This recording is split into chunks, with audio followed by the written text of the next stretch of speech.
স্বাধীনতাৰ মহাৰজত জয়ন্তী অতিক্ৰম কৰাৰ পিছতো সামান্যতম উন্নয়নৰ মুখ নেদেখা অসমৰ এখন গাঁও বিভিন্ন সমস্যাৰে জৰ্জৰিত গাঁওখনৰ 2 শতাধিক পৰিয়াল কৃষি প্ৰধান অঞ্চলটোত সুচল নহয় ৰাস্তা ঘাট নাই চিকিৎসা সেৱাৰ ব্যৱস্থাও আনকি গাঁওখনত নাই এজনো চৰকাৰী চাকৰিয়াল কৃষি কাৰ্যৰ ওপৰতে নিৰ্ভৰ কৰি গাঁওখন প্ৰতি বছৰে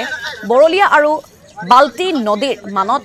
বানত বিধ্বস্ত হৈ আহিছে পথৰ দুৰৱস্থাৰ বাবে ৰোগীক কান্ধত তুলি নিবলগীয়া অৱস্থাৰ সৃষ্টি হয় অঞ্চলটোত অনগ্ৰসৰ অঞ্চলটোৰ উন্নয়নৰ বাবে বিটিআৰ প্ৰশাসন স্থানীয় বিধায়ক সাংসদৰো গুৰুত্ব নথকাৰ অভিযোগ উত্থাপন কৰিছে স্থানীয় ৰাইজে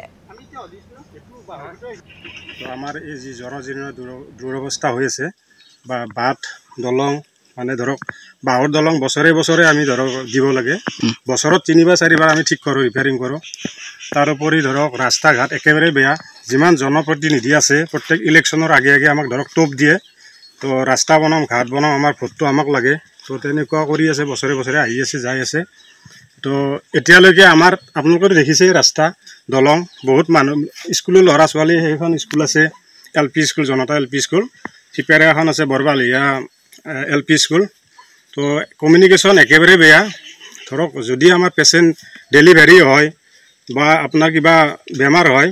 অহা যোৱা কৰা কোনো গাড়ীৰ ব্যৱস্থা নাই ঠেলাই দি অহা যোৱা কৰিব লাগে বাৰিষাটো আপোনাৰ ইয়াতে পানী হয় দলং মানে অসুবিধা হয় গৰাখহনীয়া আছে উল্টা খন্দা আছে ধৰক ৰাস্তা সিফালে নদী কোনো এটা কমিউনিকেশ্যন নাই আমাৰ ধৰক কমেও ইয়াতে আমাৰ বৰবালিয়া বাল্টিপাৰ চুপা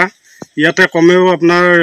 200-250 ঘৰ মানুহ আছে 2000ৰ ওপৰত মানুহ জনসংখ্যা আছে এই মানুহখিনি আমাৰ বহুত মানে জটিলতা অৱস্থাত আমি আছোঁ বৰ্তমান